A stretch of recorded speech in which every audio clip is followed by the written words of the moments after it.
Que yo tenga presente ahorita no. De estados de necesidad específicos no tengo presente alguno. Simplemente se aplicaría el estado de necesidad genérico ante una situación de peligro en el que haya que sacrificar un bien para salvaguardar otro. Pero esos son los que están específicamente en el Código Penal. Gracias. De nada. Y bueno, pues vamos a continuar para avanzarle ya hoy más. Y eh,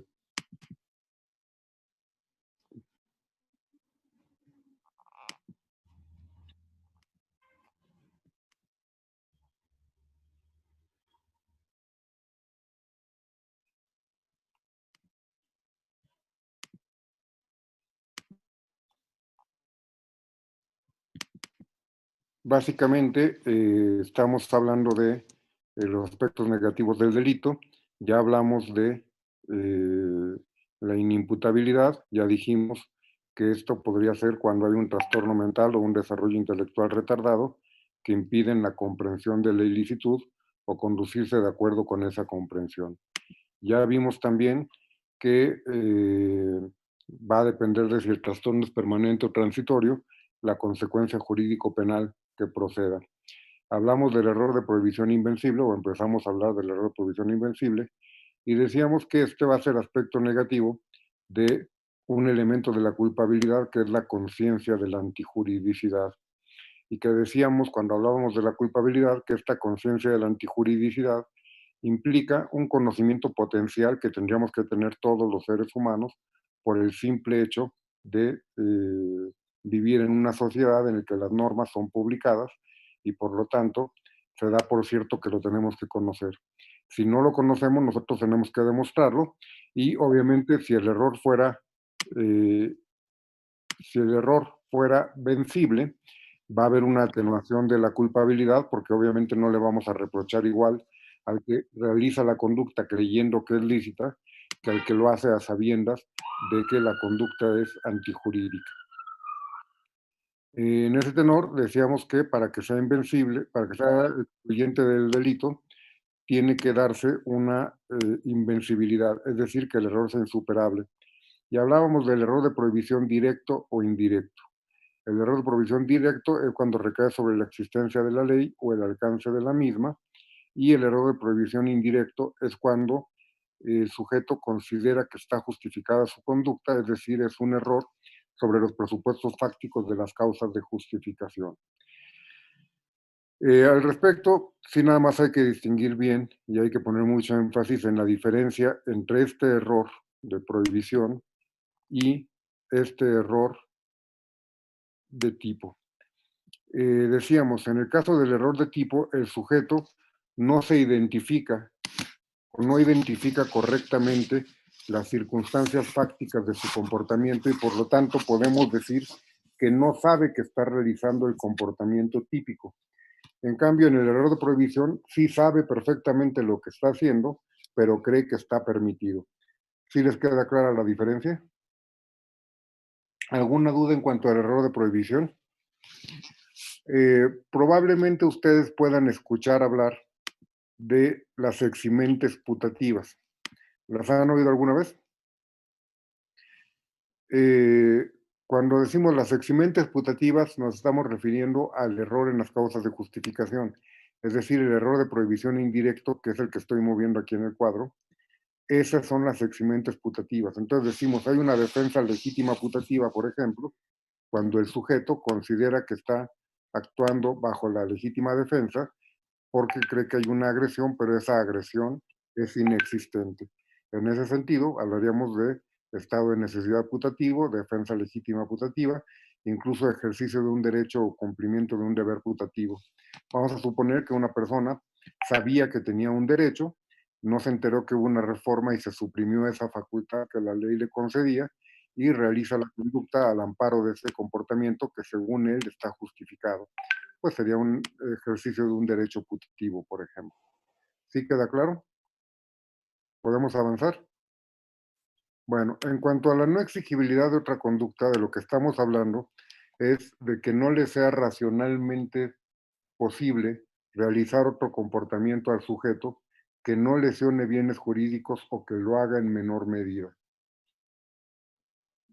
En términos generales, cuando nosotros hablamos de un delito, vamos a decir que le es exigible al sujeto que lo realiza otro comportamiento, porque simplemente diríamos que necesitaríamos partir de que todos tenemos como exigibilidad no cometer el delito. Sin embargo, hay ciertas condiciones en las que se puede ver uno obligado a cometer la conducta típica y antijurídica. Y en esos casos es en los que estamos hablando de una no exigibilidad de otra conducta.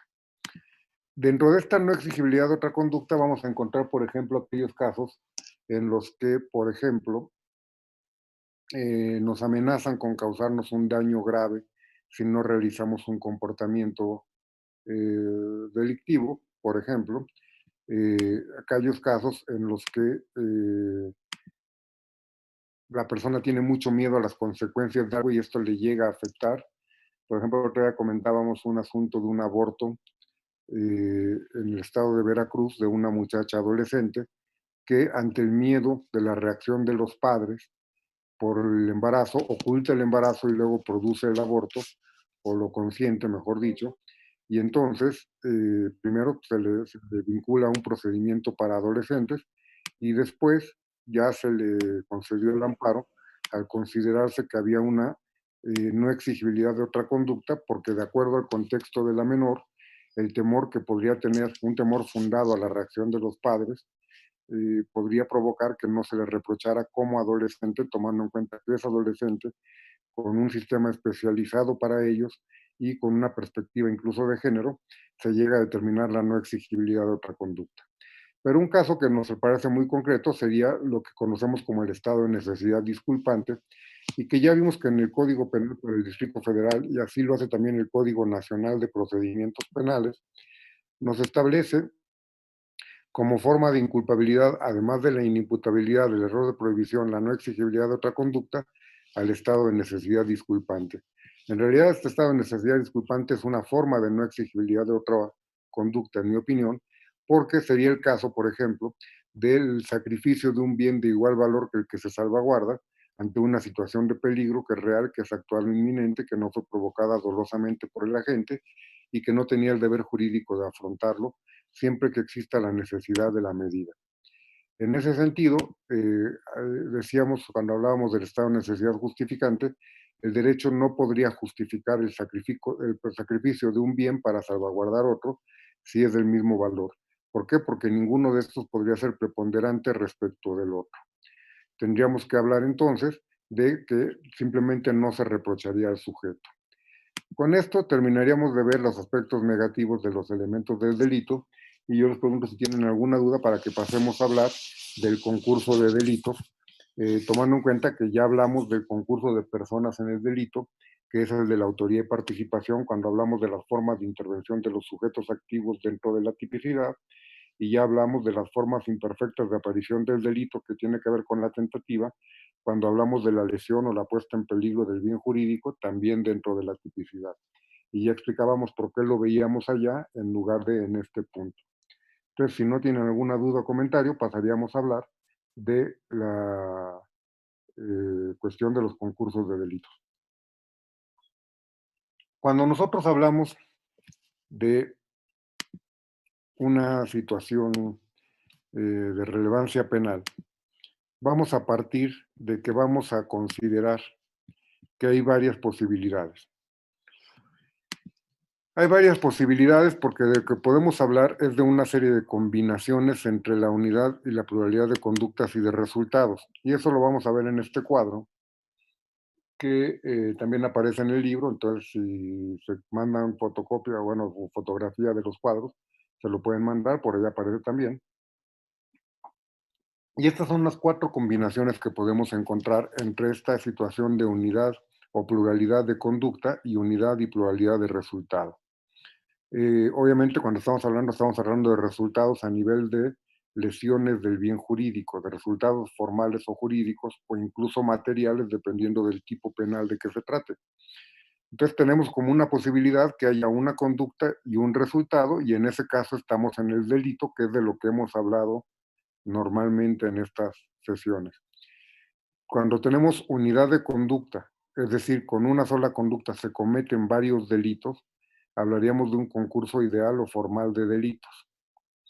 Cuando hablamos de pluralidad de conductas y pluralidad de resultados, hablaríamos del concurso real o material de delitos. Y podemos, por último, hablar de pluralidad de conductas y unidad de conductas, de resultados, perdón, que sería el delito continuado.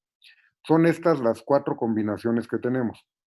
Si ustedes ven el artículo 7 del Código Penal Federal, nos dice que el delito puede ser instantáneo cuando se reúnen todos los elementos de la descripción legal. Podemos hablar del delito permanente o continuo, que es aquel cuya consumación se prolonga en el tiempo, y en ambos casos estaríamos hablando de este primer supuesto de unidad de conducta y unidad de resultado. Aquí entonces este delito podríamos entenderlo como instantáneo o incluso permanente o continuo. ¿De acuerdo? ¿Por qué? Porque estamos hablando de una conducta con un resultado. La diferencia es que en el permanente o continuo vamos a hablar de una prolongación en la consumación. Si quieren, aquí le ponemos aquí, puede ser instantáneo.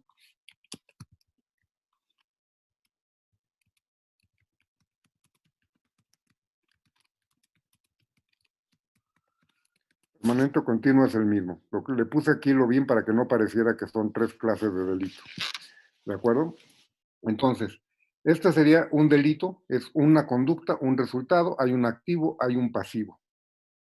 Hay una afectación al bien jurídico y la diferencia entre el instantáneo y el permanente o continuo es que en el instantáneo la consumación se da de momento y ahí queda ya consumado el delito para toda la vida o lo que ustedes quieran. Pero ya queda, por ejemplo, si hablamos del homicidio, matas a una persona, en el momento en que se produce la muerte, es cuando se producen todos los elementos o que se reúnen todos los requisitos de la descripción legal, en ese momento se consuma y ahí queda ya consumado en ese solo momento. En cambio, en el permanente o continuo decimos que la consumación se prolonga en el tiempo. Esto quiere decir que dura la afectación al bien jurídico, sigue siendo un activo contra un pasivo, pero la afectación es prolongada. Y poníamos como ejemplo algún momento el secuestro. Cuando una persona priva de la libertad a otra durante un tiempo determinado, lo que dure esa conducta de secuestro, durante todo ese tiempo se está consumando la lesión al bien jurídico o el delito, pues. Entonces, si yo tengo privado a alguien de la libertad por 3 horas duró la consumación. Si le tengo privado de la libertad por 6 meses duró la consumación. Y a lo mejor ustedes piensan que 6 meses es mucho, pero pues nada más busquen, por ejemplo, reportes de cuánto tiempo estuvo secuestrado Diego Fernández de Ceballos, y estuvo meses. Si ustedes se van a buscar antecedentes, por ejemplo, en Colombia, había una persona que se llamaba, si no mal recuerdo, Ingrid Betancourt, déjenme buscar, para que veamos cuánto tiempo estuvo secuestrada.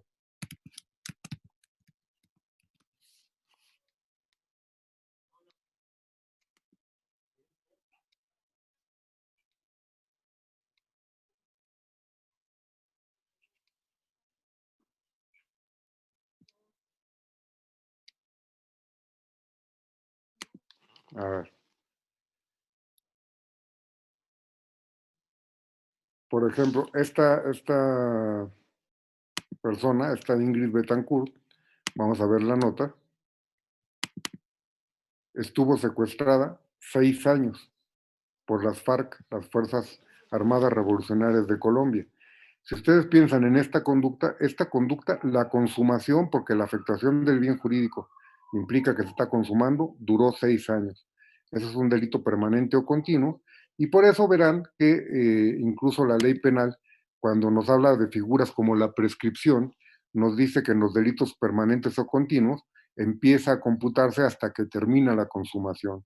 Imagínense qué grave que tuvieras a alguien secuestrado durante 20 años y cuando terminó el secuestro dijeran ya prescribió porque empezó hace 20 años, que no prescribe en 20 años el secuestro, pero sería muy delicado. ¿Cómo podría empezar, por ejemplo, a prescribir si todavía se está consumando el delito? Entonces, por eso vemos la lógica de las figuras. Queda claro el primer supuesto de unidad de conducta y unidad de resultado, que serían delitos instantáneos o bien delito permanente o continuo. Ese es del que hemos hablado y no tendría mayor dificultad. Tenemos luego 2 concursos y un delito continuado.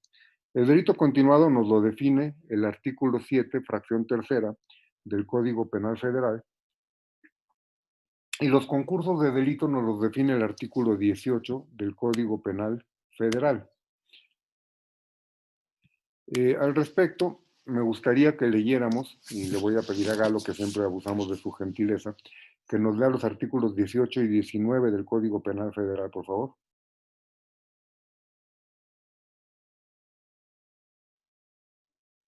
Claro que sí, profesor. Artículo 18. Existe concurso ideal cuando con una sola conducta se cometen varios delitos. Existe concurso real cuando con pluralidad de conductas se cometen varios delitos. Artículo 19. No hay concurso cuando las conductas constituyen un delito continuado. Muchas gracias. Entonces encontramos, cuando con una conducta se cometen varios delitos, concurso ideal. Cuando con varias conductas se cometen varios delitos, es concurso real. Y luego nos dice el 19 que no hay concurso cuando esto constituye un delito continuado. Quiere decir que el delito continuado excluye un concurso. ¿Cuál es el concurso que se podría confundir con el delito continuado? Pues el concurso real. Nadie podría confundir un concurso ideal con un delito continuado, porque por definición se excluyen. El concurso ideal implica una sola conducta, el delito continuado implica pluralidad. Con el que se podría confundir entonces sería con el concurso real. El concurso ideal se podría confundir con otra figura que hemos visto, que es el concurso aparente de normas. Cuando hablamos del concurso aparente de normas, dijimos que era una concurrencia de normas penales incompatibles entre sí, porque no se podían aplicar simultáneamente, ya que castigara por ambos delitos o por más delitos concurrentes respecto de una norma, las figuras típicas, sería castigar dos veces lo mismo. Por eso eran incompatibles. Y entonces la aplicación de una excluía a las restantes. En el caso del concurso ideal tenemos una concurrencia de normas penales que sí son compatibles de aplicación simultánea entre sí. Aquí, por ejemplo, vamos a ver, eh, decíamos cuando hablábamos del concurso aparente de normas, si una persona priva de la vida a su madre, comete al mismo tiempo la tipicidad o la actualiza la tipicidad del homicidio simple con la del homicidio en razón del parentesco o relación. Pero si tenemos nada más a una persona como sujeto pasivo, es decir, como la afectada por la conducta, pues no podemos aplicar dos penas. Por eso es que la aplicación de una excluye a la otra. En este caso estaríamos hablando, por ejemplo, en el concurso ideal, si yo privo de la vida a dos personas con una conducta. Ahí, como hay dos personas afectadas, hay dos lesiones a bienes jurídicos, sí se puede castigar simultáneamente. ¿De acuerdo? Vamos a suponer que yo con la misma conducta privo de la vida a la madre y privo de la vida a una persona desconocida, con un solo comportamiento. Vamos a suponer que es una conducción temeraria de un vehículo automotor, voy manejando, por una negligencia mía choco y se muere ahí mi madre y una persona a la que le estábamos dando un aventón. Ahí estaríamos hablando de un concurso ideal de delitos, porque al haber dos personas muertas, me pueden acumular las penas por los homicidios. ¿Sí queda clara la diferencia entre el concurso aparente de normas y el concurso ideal de delitos?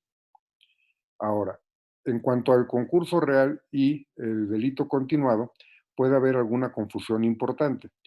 ¿Por qué? Porque tanto el concurso ideal como el concurso real pueden ser concursos de delitos homogéneos o heterogéneos. Cuando hablamos de concursos de delitos, y repito, hablo para el ideal y para el real, que son homogéneos, es que la pluralidad de delitos son respecto del mismo tipo penal. Vamos a suponer que yo soy un homicida serial. Si yo soy un homicida serial, quiere decir que yo cometo varios homicidios. No puedo ser un homicida serial si nada más maté a uno, salvo que sea el primero de mi carrera y fui el peor homicida serial y me detuvieron al momento de cometer el primer delito. Pero aún en ese sentido, pues tendrían que decir que es un solo homicidio. Entonces, si mi especialidad dentro del ámbito delictivo es el homicidio, estaríamos hablando de que yo cometo concurso real, vamos a suponer que es en diferentes conductas, de homicidios, y siempre son homicidios. Eso querría decir que es un concurso real homogéneo, porque siempre es homicidio. vamos a entender que es homogéneo un concurso cuando la pluralidad de delitos son siempre respecto del mismo tipo penal. ¿Queda claro esto? Vamos a suponer que me empiezo a diversificar y entonces a veces cometo homicidio, a veces cometo lesiones, a veces cometo patrimoniales, a veces cometo fraude, etcétera. Entonces, en ese sentido, cuando son de diferente tipo penal, se hablaría de un concurso heterogéneo. Correcto, Galo. Heterogéneo, por ejemplo, si fuera homicidio y lesiones, homogéneo si fueran 2 homicidios. Entonces, el que se podría confundir, vamos cerrando el ámbito de confusión, el que se podría confundir con el concurso real, cuando hablamos de un delito continuado, sería el concurso real homogéneo. ¿Por qué? Porque si vemos los requisitos del artículo 7, fracción tercera del Código Penal Federal, vamos a encontrar 4 requisitos para el delito continuado.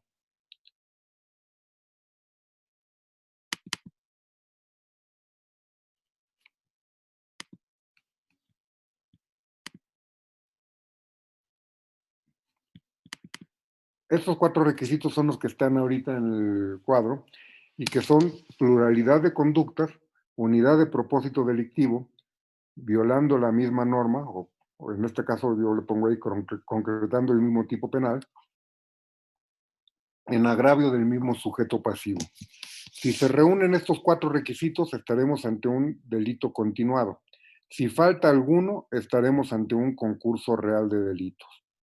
Bueno, salvo que falte este. Si falta este, entonces ya no podría ser concurso real de delitos. Vamos a poner un ejemplo. No se crean que es tan fácil, porque aquí de lo que estamos hablando es que estaríamos cometiendo una especie de delito instantáneo, pero lo estamos fraccionando en su ejecución para cometerlo, quizá con mayor facilidad. Yo normalmente les pongo un ejemplo. El ejemplo que todos usamos, todos, es el robo hormiga. ¿Han oído hablar del robo hormiga? Es cuando robas de a poquito. Entonces vamos a suponer, yo les pongo como ejemplo que yo me quiero robar de la biblioteca de la facultad la enciclopedia jurídica Omeva. ¿Todos ustedes han visto la jurídica Omeva? Son 30 y tantos tomos. Entonces, si yo me quiero robar toda la enciclopedia de una, va a ser bien complicado. Voy a tener que tener la complicidad de alguien de la biblioteca para que me permita sacarla con diablitos prácticamente en horas que no sean de oficina. O quizá podríamos pensar en tiempos de aislamiento social. A lo mejor ahorita podría ir a esta hora y no se dan cuenta, aunque debo decirles que sí hay gente de vigilancia en la facultad y que hay que reconocerles. A veces no pensamos en ellos, pero todo el tiempo, de día y de noche, hay gente cuidando las instalaciones y yo creo que bien hace la facultad en reconocerlo. Ya una vez publicaron la facultad un video con el nombre de todas las personas que están cuidando nuestras instalaciones, que al fin y al cabo es nuestra segunda casa. Ahorita la tenemos un poco lejos, pero esperemos septiembre a más tardar, sí regresar a actividades más o menos normales, independientemente de que haya ya algunas actividades administrativas antes. Estoy seguro de que así va a ser. Pero vamos a pensar que voy con el de la biblioteca y le digo, me quiero robar la Omeva. A lo mejor me dice, mira, yo te dejo sacar de un tomo por día, pero no puedes sacar toda la enciclopedia de una. Es más, hasta por el simple estante en el que la tienen, se vería muy claro que de pronto de un día para otro faltaron 30 y tantos volúmenes. A lo mejor si quito uno y ponen otros libritos ahí, pues se va viendo rellenado y es más fácil. Entonces, mi intención es robarme la Omeva. Esa es mi intención. Eso es lo que está guiando todas mis conductas. Van a ser varias conductas porque voy a sacar un tomo por día. Entonces van a ser 30 y tantas conductas. Van a ser todas respecto del mismo tipo penal porque siempre va a ser robo. En realidad lo que yo siempre quise cometer fue un solo robo, pero lo tengo que hacer, vamos a decirlo coloquialmente, en abonos. Y entonces, todas estas conductas violan la misma norma penal. Además, vamos a cambiarle el orden para que quede. No, eso no me gusta. Todas estas conductas violan la misma norma penal y todas están vinculadas con la unidad de propósito delictivo. ¿Cuál es la unidad de propósito delictivo en este caso? Robarme la enciclopedia completa.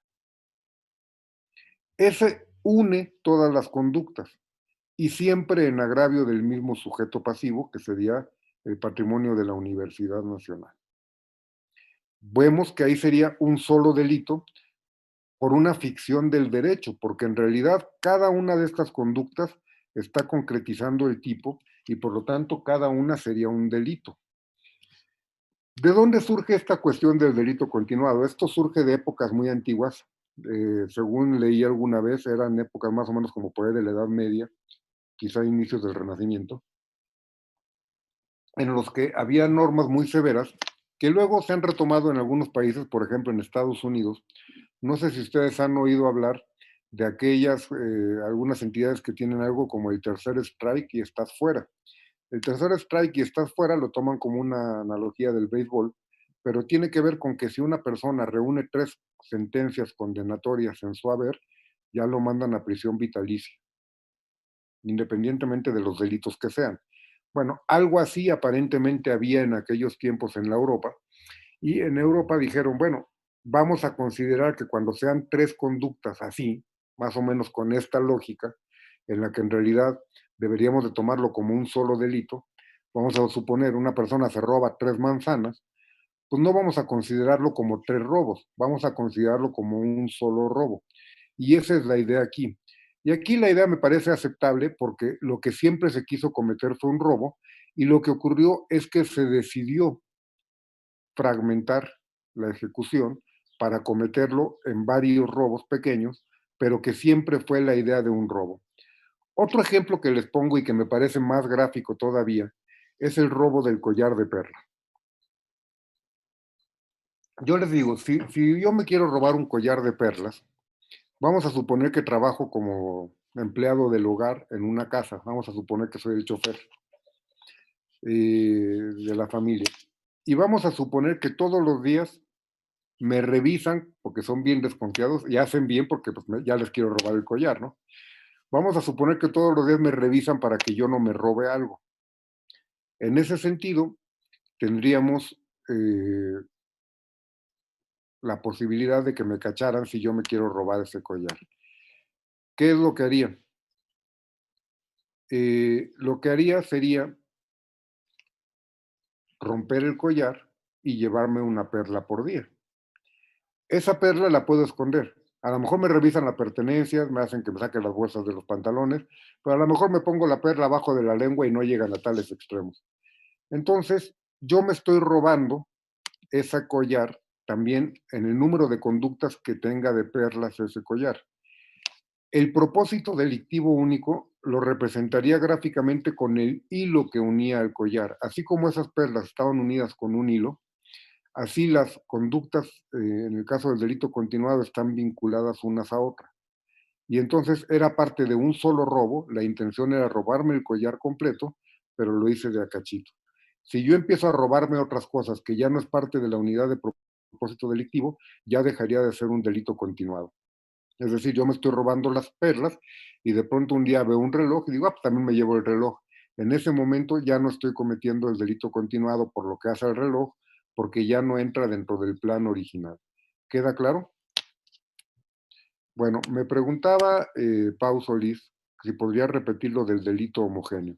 No es el delito homogéneo, Pau, es el concurso de delitos homogéneo.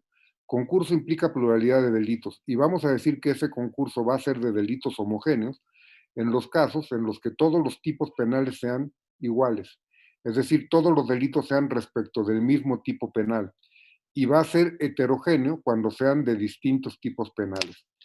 Eh, no sé si ustedes vieron la película Naranja Mecánica. Yo siempre se las dejo ver a mis alumnos, se las recomiendo ampliamente. Es una película violenta, pero de los 70s, pero que nos deja muchas reflexiones para el ámbito penal. Y no se los voy a contar para no spoilearles, pero es un grupo de muchachos que se supone que son menores de edad y que se dedican a la vagancia, a la delincuencia, a ver casi a quién afectan cada día. Y salen cada noche y en la noche deciden qué van a hacer. Y de pronto un día terminan yendo y golpean, otro día roban, otro día violan. Básicamente hacen lo que les va latiendo por día. Esos serían, si los van a juzgar por todos los delitos que cometieron, un concurso real heterogéneo, porque había violaciones, había robos, incluso vemos una escena cuando llega uno de los muchachos, el protagonista, a su casa, que abre un cajón y arroja el botín del día, y tiene relojes, tiene dinero, tiene todo esto como sus trofeos de cada jornada, ahí los va teniendo. Entonces, ese sería un concurso heterogéneo. Si yo me dedico nada más al robo en casa habitación, entonces sería un concurso de delitos homogéneo. Si todos mis delitos son de robo en casa habitación. No sé si quede claro, Pau. Pero siguiendo con esto, vamos a decir que, por ejemplo, les voy a preguntar algo y quiero que lo manifiesten en el chat. ¿Se podrá dar el delito continuado respecto de la violación?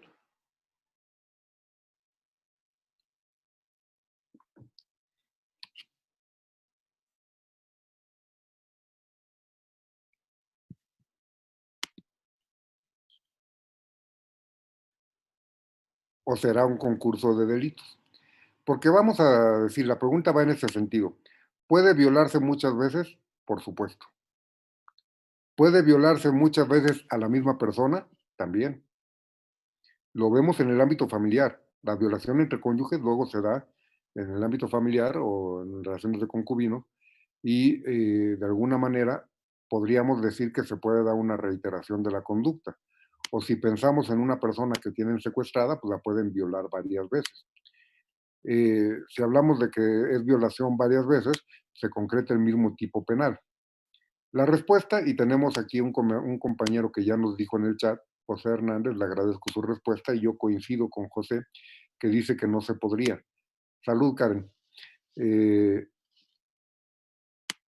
Faltaría porque la unidad de propósito delictivo no es que todas sean con un dolo igual, porque en la violación siempre hay dolo, siempre sería un dolo directo de primer grado, siempre hay un conocimiento de lo que se quiere hacer y se hace algo. Pero recuerden que estamos hablando de que sería como si fuera un solo delito, pero que lo fragmentaste. La unidad de propósito delictivo tendría que ser algo que vinculara todas estas conductas de violación. Vamos a suponer que yo dijera, la quiero embarazar. Y entonces voy a violar a esa persona hasta que la embarace. Suponiendo que yo dijera eso, bueno, eso sería una unidad de propósito que vincularía todas las conductas. Pero el embarazo a través de una violación no es un delito. Es una cuestión bien curiosa porque tiene efectos. Tiene efectos como permitirle el aborto. Hay un aborto cuando el embarazo es consecuencia de una violación que es permitido y hay la posibilidad de que la mujer embarazada decida tener al hijo y en ese caso le surge la obligación alimentaria a quien la violó. Falta que le quiera cobrar los alimentos. Yo me imagino que no quisiera estar vinculado a esa persona toda la vida y estar años pidiéndole alimentos. Evidentemente ni va a querer saber de esa persona, pero jurídicamente ahí está el efecto. Pero no está tipificado el embarazo involuntario a consecuencia de una violación. Sí está tipificado el embarazo involuntario cuando es consecuencia de una inseminación artificial. Lo encontramos en el Código Penal para el Distrito Federal, pero no para el de la violación. Entonces, no es una unidad de propósito delictivo y entonces no se podría dar en forma continuada el continuado. Por eso es correcto lo que dice Luis Fernando y lo que dice Aura Belén, que sería concurso de delitos y no un delito continuado. Muchas gracias. Bueno, queda claro entonces que esto sería una ficción y lo consideraríamos como un solo delito solamente para efectos penales para no incurrir en excesos. ¿Por qué? Porque estaríamos de acuerdo que si yo lo que me estoy robando es la enciclopedia, por más que estoy realizando muchas conductas y eso va a añadir una agravante a mi conducta, tampoco es que voy a considerarlo como 30 delitos. ¿Sí estamos de acuerdo? Queda claro la diferencia entre concurso de delitos, delito continuado, delito instantáneo, delito permanente o continuo. ¿Hay alguna duda al respecto? Si no hay duda, vamos a hablar ahora de los concursos de delitos. Ya sabemos que el concurso ideal es con unidad de conducta y pluralidad de resultados. Eso coinciden tanto el Código Penal Federal como el local. A ver, tenemos un comentario en el chat. Sí, Valeria. Si es continuado, se agrava la pena, pero no tanto como si fuera un concurso de delitos. Vamos a ver más adelante cómo se castigan. Si quiere, ahorita le voy a pedir, compañera, que nos haga favor de leer el artículo 64 del Código Penal Federal para que lo vaya preparando. Simplemente ahorita vamos con unidad de conducta y pluralidad de delitos. Cuando con una sola conducta se cometan varios delitos, es un concurso ideal. Cuando con varias conductas se cometan varios delitos, es un concurso real. Yo la pregunta que les haría ahorita sería, así a ojo de buen cubero, ¿cuál es más grave? ¿El ideal o el real? ¿A ustedes cuál se les hace más grave? Más reprochable, por decirlo así. Porque pueden ser igual de graves o más graves. Si yo, por ejemplo, con una conducta pongo una bomba y mato a 1000 personas, va a ser más grave ese concurso ideal que matar a 2 personas dolosamente incluso.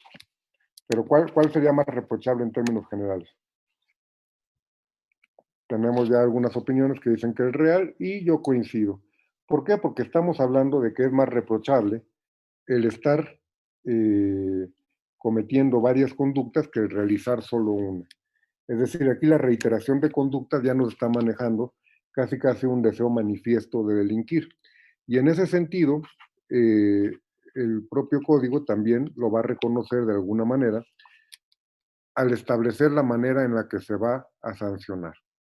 Simplemente, bueno, ahorita nada más para que tengamos la diferencia, ya lo habíamos planteado en el cuadro anterior, la diferencia es que en el concurso real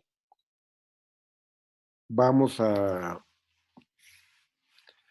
tener varias conductas y varios resultados. En el concurso ideal, una conducta y varios resultados. Esto lo podemos dar por superado, para hablar ya nada más de la forma de castigar.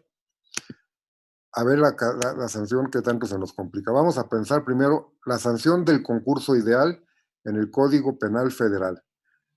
Valeria le había pedido que buscara el 64, si lo tiene a la mano, ¿nos hace favor de activar su micrófono y leerlo, por favor? Sí. Artículo 64. En caso de concurso ideal, se impondrán las sanciones correspondientes al delito que merezca la mayor penalidad, las cuales podrán aumentarse sin rebasar la mitad del máximo de la duración de las penas correspondientes de los delitos restantes, siempre que las sanciones aplicables sean de la misma naturaleza. Cuando sean de diversa naturaleza, podrán imponerse las consecuencias jurídicas señaladas para los restantes delitos, con excepción de los casos en que uno de los delitos por los que exista concurso ideal sea que los contemplados en la Ley General para prevenir y sancionar los delitos en materia de secuestro y la Ley General para prevenir y sancionar y erradicar los delitos en materia de trata de personas y para la protección y asistencia a las víctimas de estos delitos, ambas reglamentarias de la fracción 21 del artículo 73 de la Constitución Política de los Estados Unidos Mexicanos, supuestos en los cuales se aplicarán las reglas de concurso real. ¿Sigo?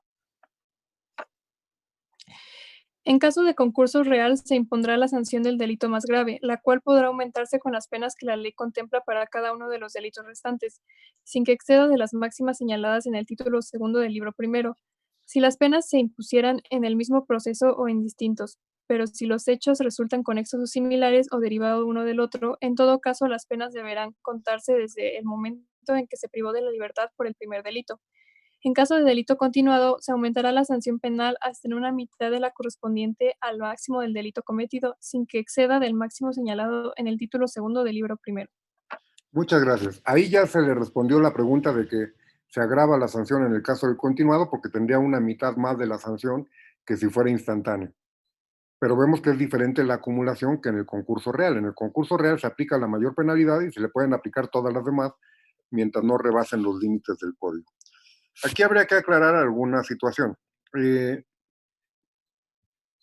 Vemos que en el concurso ideal tenemos un método de acumulación que no va a ser aplicado para concurso ideal si habláramos de secuestro y de trata de personas. Es decir, si en el concurso ideal fuera un concurso ideal en el que hubiera secuestro y trata de personas, a pesar de ser concurso ideal, se aplicarían las reglas del concurso real. ¿De acuerdo? Por eso dejamos que lo leyera de una vez todo, para que fuéramos viendo los dos sistemas. Pero vamos a empezar por explicar cómo se castiga un concurso ideal en términos generales, y vamos a aclarar esta cuestión de los límites del artículo 25, porque desafortunadamente en la reforma que le hicieron en 2016 para homologar esto a lo que establece el Código Nacional de Procedimientos Penales y el Código de Procedimientos Penales del Distrito Federal, y fue donde agregaron esto de la trata de personas y el secuestro para tomarlo como concurso real, no incluyeron esto del límite, que sí está para el concurso real y que siempre se ha establecido y en todos los códigos se establece. Yo lo interpreto como una omisión legislativa, bueno, no una omisión, un error legislativo. Yo creo que tendría que ser así, pero aquí lo estamos poniendo como una cuestión, digamos, con asterisco, porque no lo dice exactamente la ley. Nos dice que el concurso ideal se va a aplicar la pena del delito que tenga la mayor sanción. Como base, vamos a suponer. Vamos a imaginarnos que el delito tiene una pena, vamos a pensar que hay dos concursos, bueno, dos delitos en concurso. Uno que tiene pena de hasta 10 años y uno que tiene pena de hasta 5 años de prisión. ¿Cuál sería la base? Pues el que tiene pena de hasta 10 años. Pero no quiere decir que hay que imponer los 10 años. Se pueden imponer 6, por ejemplo. Y de ahí se le podrá aumentar hasta la mitad del máximo de la otra. Si la otra tenía como máximo 5, entonces le pueden aplicar hasta 2 años y medio por ese otro delito. Quiere decir que, por ejemplo, si le pusieran 6 por el primero y 2 y medio por el segundo, pues quedaría con 8 y medio y esa sería la sanción por ese concurso. A lo mejor le ponen la máxima de los dos y entonces, o sea, de las dos posibilidades serían 10 más 2 y medio, que sería la mitad del máximo del otro delito. Y así, si hubiera varios delitos, siempre que las penas sean de la misma especie o naturaleza. Si las penas son de diferentes naturalezas, se pueden acumular todas. ¿Qué quiere decir esto? Esto quiere decir que, por ejemplo, si el delito mayor tiene sanción de hasta 6 años de prisión y el que le sigue tiene sanción de multa y el que le sigue tiene sanción de jornadas de trabajo a favor de la comunidad, pues no podemos acumularle más prisión porque los otros delitos no tienen prisión. Entonces lo que vamos a hacer es que podemos aplicar todas, podemos aplicar la prisión, podemos aplicar la multa y podemos aplicar las jornadas de trabajo a favor de la comunidad. A eso se refiere cuando dice que son de diferente especie o naturaleza las penas. Y esto soluciona un problema que tenía el 64 antes, porque antes lo que nos decía es que se aplicaba la del delito que tenía la mayor penalidad y se le podía aumentar hasta la mitad del máximo de su duración. Pero lo peor es que ni siquiera decía que se podía, decía se aumentará. Era imperativo. Aquí cuando dice se podrá es que es potestativo. No es obligatorio aumentar. Antes sí era obligatorio. Y antes tenías que aumentar de los otros delitos, pero no en función de cada una de las penalidades de los delitos, sino que era la pena mayor y hasta una mitad de su duración. Entonces, en el caso que poníamos, si decíamos tiene hasta 10 años y el otro tiene hasta 5, bueno, podrías aumentarle los 10 más los 5, que sería la mitad de la duración de los 10. Ahí tenemos el problema de que si el segundo delito tuviera pena hasta de 3 años, eran 10 y hasta 5, porque era la mitad de la duración del mayor. Y entonces se excedería la pena del segundo. Pero más grave era que decías, bueno, pues a lo mejor no le aumentas todo. Vamos a suponer que dices, aumentas, aplicas por el primero que son 10 años, aplicas 6. Pero tenías que aumentar a fuerza por el segundo. Entonces vamos a suponer que le pusieras un día de prisión, pero los otros delitos no tuvieran pena privativa de libertad. Ya estaríamos violando el principio de legalidad porque por esos delitos estarías aplicando prisión cuando no era la sanción que tenían. Eso era lo delicado que tenía el artículo 64 antes de establecer este sistema, que lo incorporó primero el artículo 79, si no mal recuerdo, del Código Penal para el Distrito Federal. Luego brincó al Código Nacional y luego brincó al Código Penal Federal. ¿De acuerdo? Queda clara la forma de castigar el concurso ideal, salvo que se trate de secuestro y trata de personas. Entonces aplicamos la pena del delito que tenga la mayor penalidad y si las demás punibilidades son de la misma especie, se puede aplicar hasta la mitad de cada una de las máximas de las restantes. ¿De acuerdo? Esto también es importante porque se soluciona un problema. Hace muchos años, estamos hablando de los 90s, hubo una explosión en Guadalajara. A ver si encuentro la nota rápida, así para compartírselas.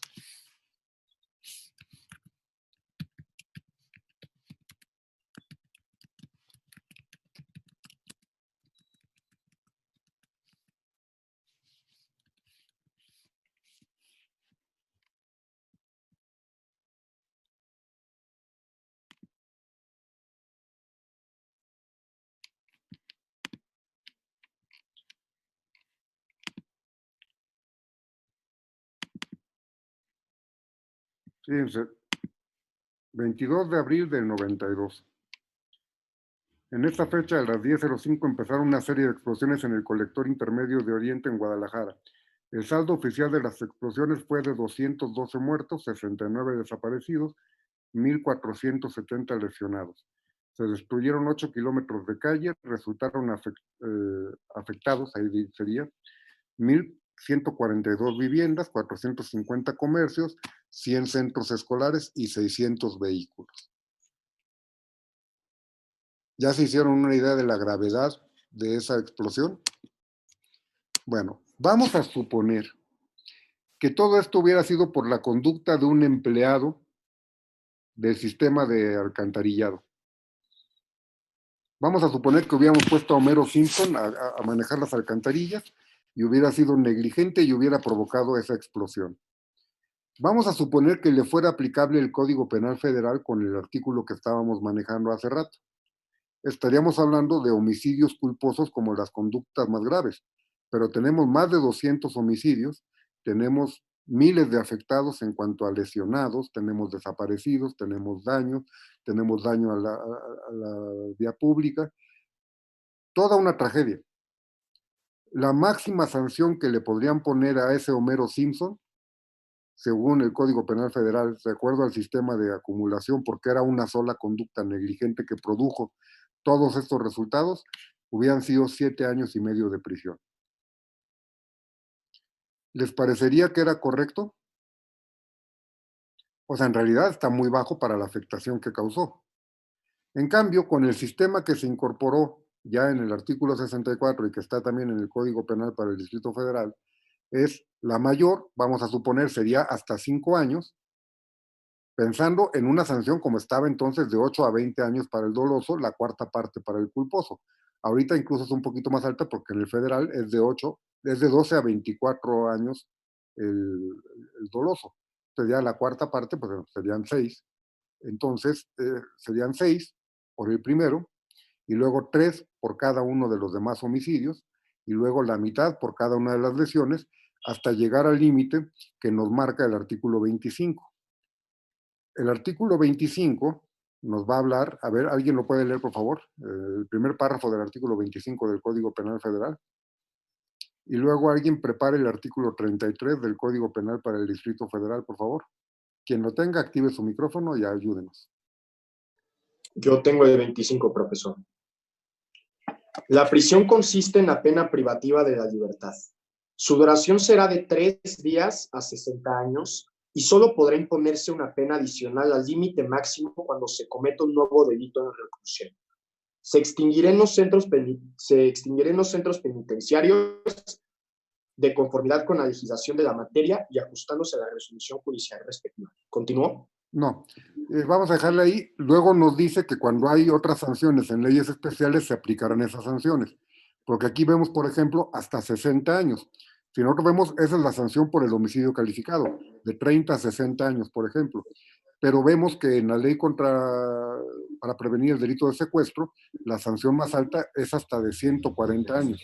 Entonces abre la puerta para que se pueda aplicar esa sanción. Falta que alguien la pueda cumplir, pero se puede imponer.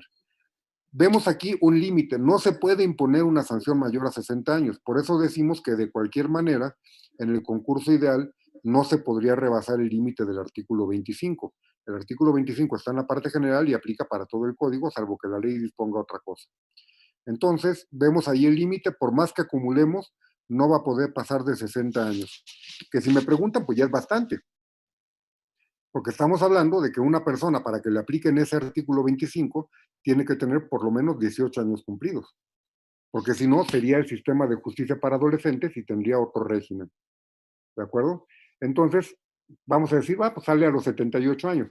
Pues tampoco es un gran consuelo que digas, qué bruto, cuánta impunidad. ¿De acuerdo?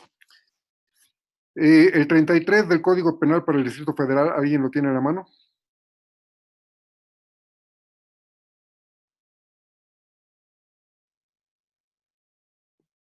Yo, Yo. profesor. A ver, quien empieza a leerlo, porque ya activaron el micrófono de los dos, a ver quién gana. Ya le Concepto y cedieron el duración de gusto, la Valeria. prisión. Artículo 33. Concepto y duración de la prisión. La prisión consiste en la privación de la libertad personal. Su duración no será menor de 3 meses ni mayor de 60 años. Su ejecución se llevará a cabo en los establecimientos o lugares donde disponga la autoridad ejecutora de las sanciones penales en el Distrito Federal o del Ejecutivo Federal, Así que conforme a hasta lo ahí, dispuesto en la ya vimos la legislación. duración máxima, que es lo que nos interesaba. Entonces, bueno, ya podemos ver también los límites, porque para efecto del concurso de delitos va a ser similar la forma de castigar en el Distrito Federal. Nada más que ahí va a ser sin exceder los límites del Código Penal, del artículo 33. Vemos aquí que no nos dice lo del secuestro, ni nos dice lo de la trata de personas. Bueno, al fin y al cabo, el secuestro y la trata de personas están en una ley general. En el Código Penal Federal sí lo quisieron poner. Yo creo que el legislador tampoco entendió la diferencia entre una ley general y una ley especial. Recuerden que, perdón, y una ley federal. La ley general se aplica en los 3 niveles de gobierno, la ley federal solamente en el ámbito de la federación. ¿De acuerdo? Bueno, entonces vemos que es más o menos la misma cuestión, nada más no tiene esta cuestión de si es secuestro o trata de personas, se aplican las reglas del concurso real. Entonces se aplica la del delito que tenga la mayor penalidad y se podrá aumentar hasta con la mitad de la duración, obviamente del máximo de las restantes, si fueran de la misma especie, o se podrán acumular todas si son de diferente especie, sin exceder el límite del artículo 33. ¿Alguna duda con el concurso ideal? Yo tengo una duda. Adelante. Nada más, o sea, se pueden, no sé, lo que no se puede exceder es el límite de la pena de un delito, ¿no? ¿O hay una cantidad de años específica para no excederlo? No, lo que pasa es que se supone que el código está marcando en la parte general cuánto puede durar la pena de prisión, vamos a decir, en una sentencia. Puede haber otras sentencias y entonces se va a manejar de forma distinta. Ahí también vamos a tener un problema de una contradicción en la norma, porque si vemos el 64, te dice que cuando los delitos sean conexos, se van a tomar toda la privación de la libertad, aunque sean diferentes sentencias, a partir de que detuvieron a la persona. Es decir, se van a cumplir de forma simultánea. El artículo 25 del Código Penal Federal establece que las penas de prisión se van a cumplir en forma simultánea. Antes se decía que eran sucesivas. El problema es que el 64 da a entender que solamente serán simultáneas cuando sean conexos. Y entonces ahí viene un tema de interpretación y con quién te toque. La idea es que entiéndanlo de esta forma. El artículo 18 constitucional establece que la finalidad de la pena de prisión es la reinserción social del delincuente. Antes te decía que era la readaptación, esto cambió en 2008 y entró en vigor en 2011 a más tardar en todo el país, o eso es lo que estableció la Constitución, porque estaba sujeto a que se crearan las leyes de ejecución y hubo tardanza en algunos lugares, incluyendo la Federación, por supuesto. Pero vamos a suponer que la idea de una pena de prisión es la reinserción. Entonces eso quiere decir que tiene que tener la posibilidad, o eso tendría que ser la interpretación lógica de la norma constitucional, que tiene que haber la posibilidad de que todo sentenciado pueda ser reinsertado. porque si no, pues, se vuelve un castigo estéril. Es un derecho fundamental el que si me van a aplicar una privación de la libertad, sea con fines de reinsertar. Y lo que nos dice la Constitución no es nada más cumplir el fin, sino que se buscará que la persona sea reinsertada y no vuelva a delinquir. Entonces, por eso es que le establecen una temporalidad a la pena de prisión. Por eso se establece que en caso de concurso de delitos, vamos a buscar que no se rebasen los límites del propio código. Por eso el Código Penal, si vemos el 79, nos va a decir que no se deben de rebasar los límites del artículo 33, que es el libro primero del código, que es la parte general, para que la persona pueda salir en algún momento. Por eso se establecen estos límites de acumulación en el que no se imponen todos los máximos de las penas, sino que vamos a la mitad del máximo en caso del concurso ideal. En el caso del concurso real es más severo porque es más grave, porque cometió varias conductas. Se aplica la mayor y se le pueden acumular todas las restantes sin exceder los límites del libro primero, título segundo del código, por ejemplo. En ese sentido, nos está marcando ese límite. Por eso es que el artículo 25 y el 33 nos manejan 60 o 70 años como el límite de la pena. No se puede imponer más. No es que el legislador no pueda establecer más, por eso es que tan puede que pudo meter 140 años en la del secuestro. ¿De acuerdo? Pero en una sola sentencia, la idea es que nada más se impongan hasta 60 o 70 años. Encontramos, por ejemplo, sentencias, vamos a buscar, la sentencia más elevada que ha habido en este país es la de Publi 13.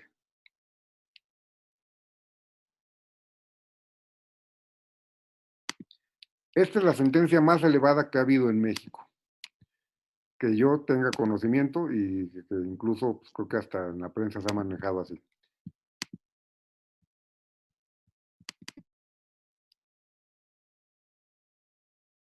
Sin embargo, nada más podía cumplir 60, que era la conducta, era lo que permitía la norma.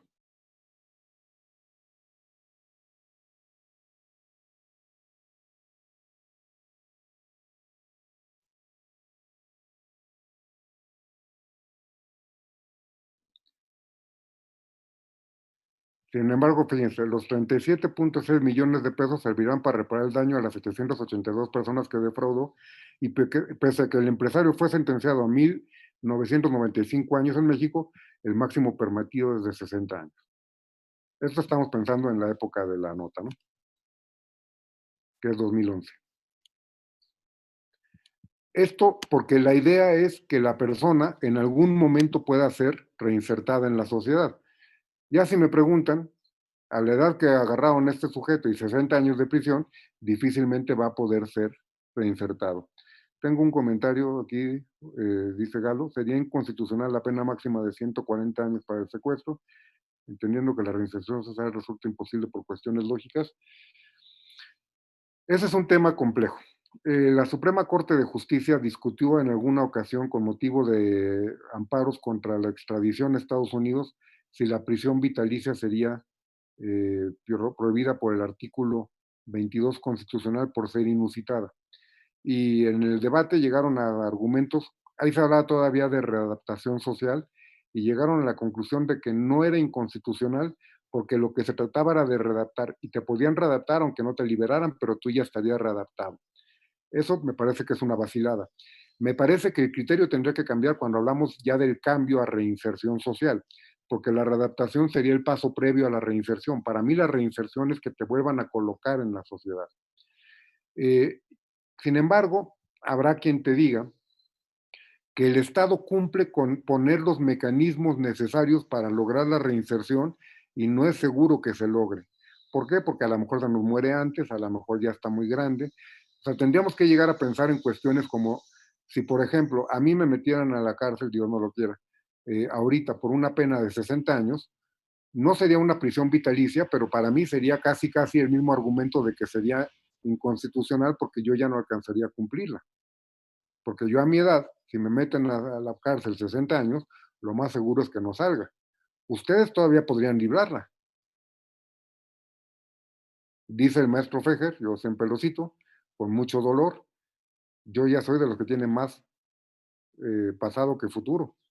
Ustedes todavía tienen más futuro que pasado, ¿de acuerdo? Pero pues yo tengo 53 años, pues ya me quedan menos de los que he vivido, o sea, seguramente, no aspiro a llegar a los 106, pero bueno, quién sabe, nunca sabe uno, a lo mejor quedo ahí hecho un vejete, pero bueno. Dice, readaptación parece ser un término ambiguo. Sí, lo que pasa es que se llegó a hablar de repersonalización, de resocialización, se ha hablado de diferentes formas, pero readaptación, el problema es que se decía que ni siquiera estaban todos desadaptados. El problema es que, por ejemplo, una persona que por un hecho de tránsito caía en la cárcel, no es que fuera un desadaptado social. Pero hablando de reinserción, sí podemos hablar de combatir hasta el proceso de contaminación que implica la propia estancia en la cárcel para que pueda ser reubicado dentro de la sociedad. ¿De acuerdo? Sin embargo, debo decirles que incluso en gente que se dedica al derecho de ejecución de sanciones, lo siguen manejando hasta como sinónimo readaptación y reinserción. A mí me parece que no lo es, porque aparte no se habla de reinserción como concepto, sino que se habla de que la finalidad es que la persona sea reinsertada en la sociedad y no vuelva a delinquir.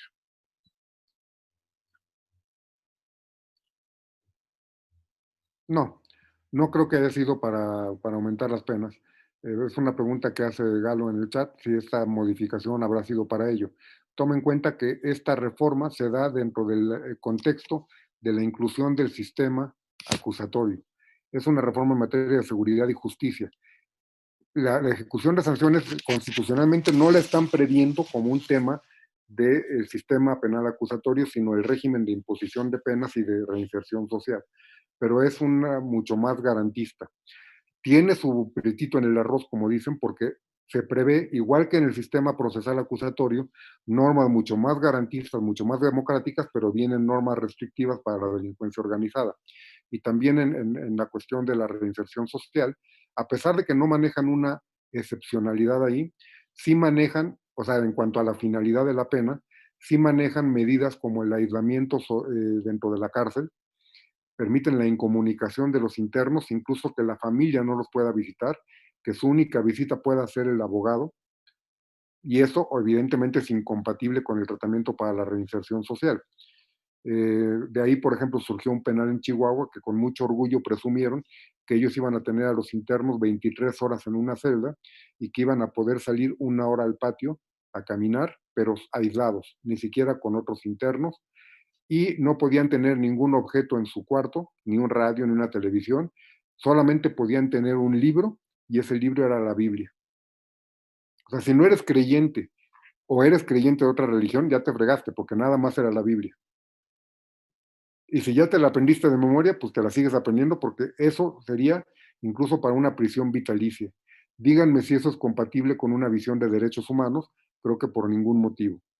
Y eso está permitido constitucionalmente, ese tipo de establecimientos en el artículo 18. Podrá ser inconvencional, pero de acuerdo al criterio de la Suprema Corte, cuando hay una restricción constitucional respecto a los derechos humanos de los tratados internacionales, prevalece la restricción constitucional, entonces estamos fritos. Pero bueno, no nos desviemos tanto porque si no, no vamos a avanzar y yo quiero avanzar hoy.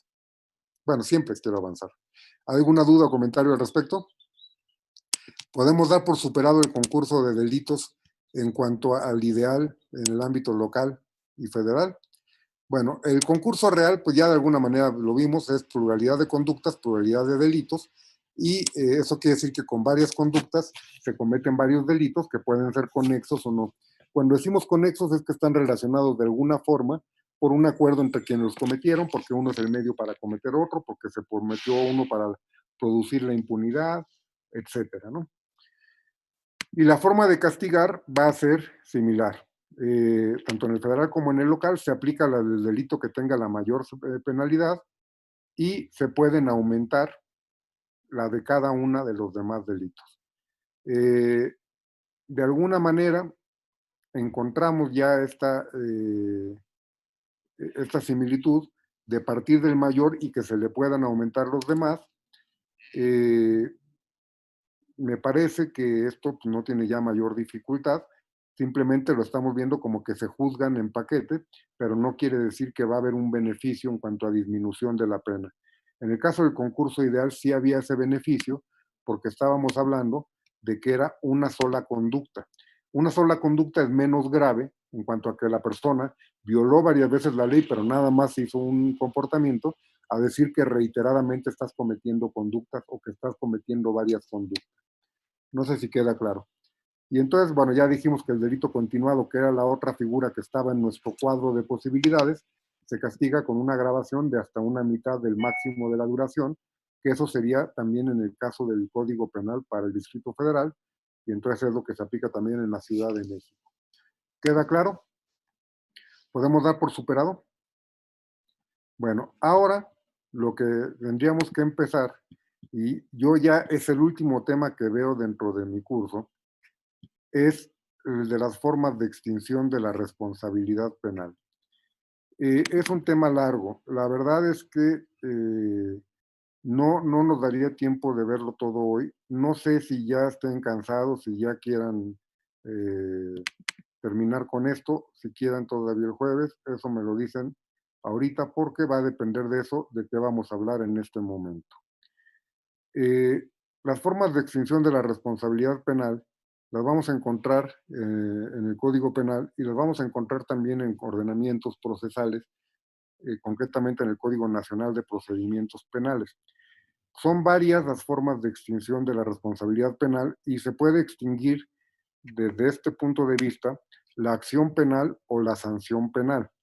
Pero insisto, no quiero yo saturarlos, no quiero yo, no sé cómo están de exámenes, no sé cuándo les van a hacer el examen. ¿Ya tienen fecha? ¿Cuándo? Este viernes. Este viernes.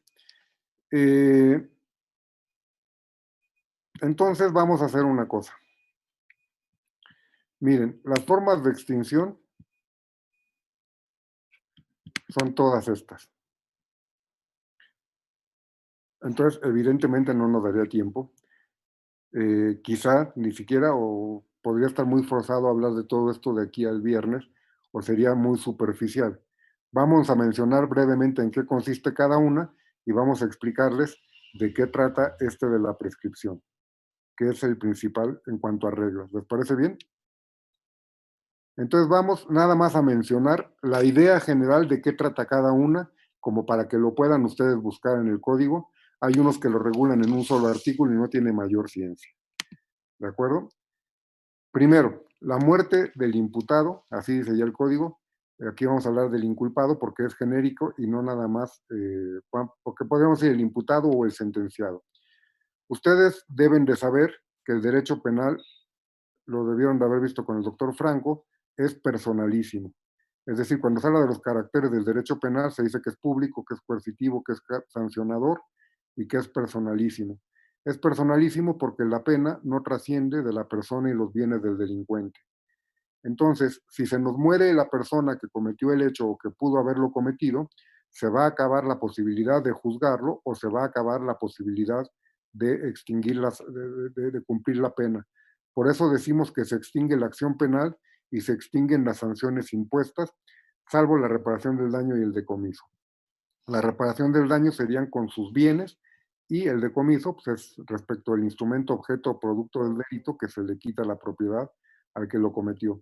Pero estamos hablando aquí de sanciones. Si habláramos de proceso, se acaba el proceso y de alguna manera se tendría que ir por la vía civil para tratar de pedir una indemnización. Pero queda claro que cuando se muere la persona que pudo haber cometido el delito o que ya fue incluso condenada por ese delito, se va a extinguir la responsabilidad penal. Cuando hablamos de extinción de la responsabilidad penal, estamos hablando de que la persona ya no tiene que responder por el delito cometido. ¿De acuerdo? Y esto puede ser tanto a que ya no lo tengan que procesar o ya no lo puedan procesar o que no se le pueda aplicar la sanción. Por eso hablamos de estas dos figuras. ¿Esto queda claro? Podemos dar por superado el tema de que la muerte del inculpado, pues evidentemente si ya no hay a quien hacerle responsable, pues ya no podemos seguir. Ni modo que digamos, vamos a enterrar en la cárcel el cuerpo para que cumpla la pena. ¿Estamos de acuerdo? Entonces vamos a avanzarle. La amnistía. La amnistía es un perdón, por decirlo de alguna manera, que otorga el legislativo y que se tiene que conceder en ley. Ahorita ustedes tienen un antecedente muy cercano, que es la ley de amnistía que se acaba de aprobar y que se aceleró con motivo de la pandemia. Una amnistía en la que se está perdonando a personas que cometieron cuestiones delictivas, algunos delitos que no son violentos, que no son contra la vida, contra la integridad corporal, que fueron cometidos por personas provenientes de situaciones de vulnerabilidad, por ejemplo, entre otras cosas. En este caso, cuando se otorga una ley de amnistía, se extingue la acción penal o bien se extinguen las sanciones si ya fueron impuestas, salvo la reparación del daño, y en caso de que la ley no diga nada, entonces se extingue con todas sus consecuencias. Pero es un perdón que otorga el legislativo. Vamos a decir que las tres ramas del poder público tienen la posibilidad de extinguir la responsabilidad penal. La amnistía a cargo del Congreso, vamos a ver más adelante el indulto y el reconocimiento de inocencia como figuras que tienen el Ejecutivo y el Judicial. ¿De acuerdo? Pero queda claro que entonces se puede expedir una ley que es general, abstracta e impersonal, no es una ley que se pueda conceder para una persona, no le podemos conceder, por ejemplo, a Peña Nieto una amnistía para él solito, tendría que ser para varias personas que se ubiquen en un mismo supuesto. No puede ir con nombre y apellido, recuerden que están prohibidas las leyes privativas, ¿de acuerdo?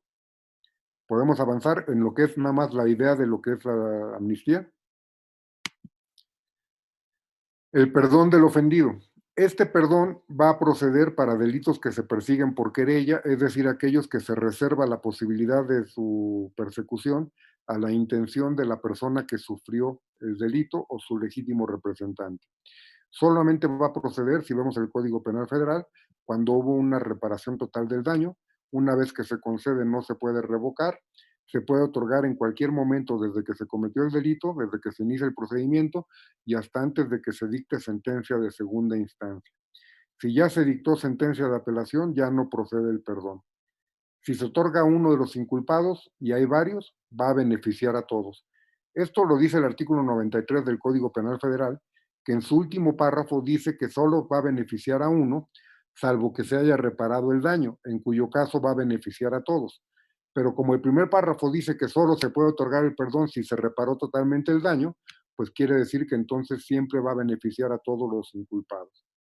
¿Queda claro? Entonces, esto solo para los delitos que se persiguen por querella. Si el delito se persigue de oficio, no hay posibilidad de otorgar el perdón o, aunque la víctima diga yo lo perdono, no surte ningún efecto. ¿De acuerdo? Vamos a avanzarle para que tengan una visión nada más de todo esto. El indulto, estamos hablando de, chéquenle porque luego hay que revisar bien todos los delitos, pero es un perdón que da el Ejecutivo cuando ya hay una sentencia firme. Es decir, aquí tiene que haber ya una condena irrevocable y entonces el Ejecutivo puede perdonar a alguien por haber cometido el delito.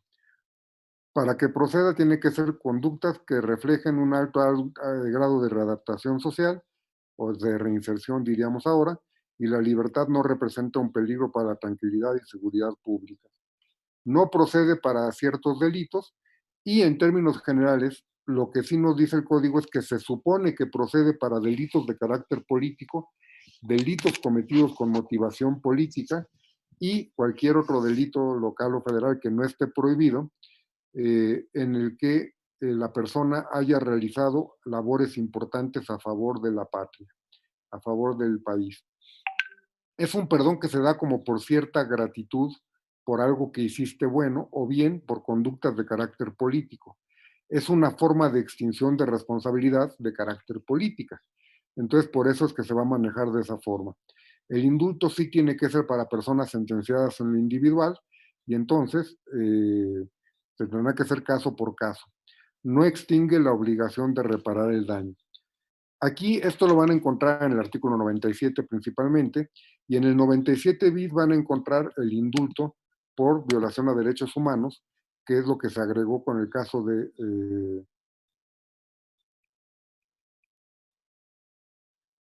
no habría impedimento, pregunta Galo, se podría dar con los delitos electorales recientemente creados con la reforma de 2014, y es cuando estamos hablando, me imagino, a la Ley General de Delitos Electorales. No hay impedimento por lo que hace el Código Penal Federal para que se pueda conceder, siempre y cuando haya habido alguna actuación a favor de la patria, alguna actuación relevante por parte de quien lo cometió, porque eso es parte de lo que se considera requisito para el indulto por gracia.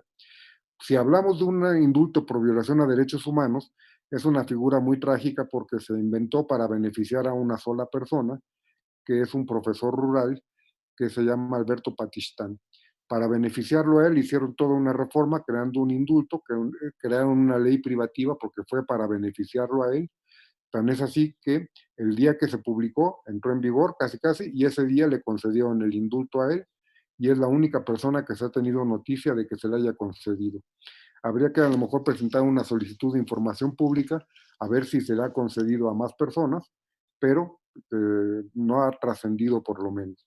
Y ese es cuando, a petición de alguna de las cámaras del Congreso o por sí el presidente, decide otorgar el indulto a alguien cuando hay indicios de violaciones graves a sus derechos humanos, siempre y cuando haya un dictamen del órgano ejecutor que diga que no es peligroso para la sociedad y que se hayan agotado todos los recursos ordinarios y nacionales.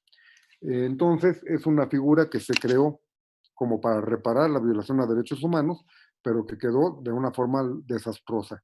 ¿Por qué? Porque puede darse que si la persona la consideran peligrosa, eh, ¿por qué podría ser inconstitucional, Valeria? Pregunta Valeria Quesada si esto no podría ser inconstitucional. La pregunta Porque por es cuál. una... ¿La ley Ay, perdón. privativa? Sí, porque es una Sí, ley para una persona. sí, para mí es totalmente inconstitucional, pero el problema es quién lo va a hacer valer. La persona a la que le beneficia, pues no lo va a promover y los demás no nos van a reconocer interés jurídico. Podríamos tener interés legítimo, pero sería muy cuestionable. Entonces, el problema es quién lo va a hacer valer y entonces pues, ahí se queda la ley. Ya lo benefició, ya salió libre. Incluso en el dictamen de la reforma se maneja que trataron de ver si se podía con un indulto, si se podía con una amnistía, vieron que no procedía ninguna, entonces tuvieron que crear este indulto especial para poder beneficiarlo. Pero les digo, lo más grave es que si no tienes ese dictamen del órgano ejecutor que diga que no eres peligroso, aunque haya habido violación grave al debido proceso, te van a dejar en la cárcel. Entonces, pues está muy mal, ¿no? Pero bueno, ese es el artículo 97 bis. El 98 es el que nos dice que en todo caso el indulto no libera de la obligación de reparar el daño. Pero bueno, esto es un perdón que da el Ejecutivo y ahí lo dejamos como una cuestión de antecedente.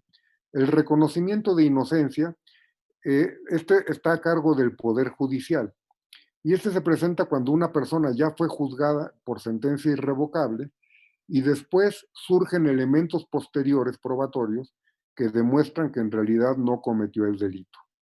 Esto, por ejemplo, lo vimos mucho en Estados Unidos y seguramente tendría que haber sido en todo el mundo, cuando surgen las pruebas de ADN y que se puede demostrar que mucha gente que fue condenada no había cometido el delito. ¿Por qué? Porque por el avance de la ciencia se pudieron realizar estas pruebas y se pudo determinar que no habían cometido ese comportamiento y entonces se liberó a mucha gente. Bueno, esa sería una idea que podría llevarnos a una cuestión como el reconocimiento de inocencia.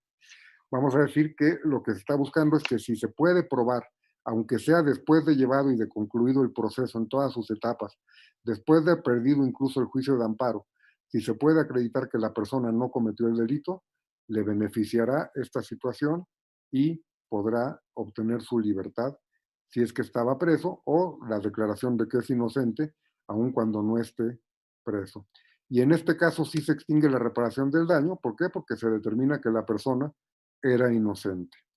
Antes esta figura, y lo pueden encontrar tal vez en algunos libros, se manejaba como el indulto necesario.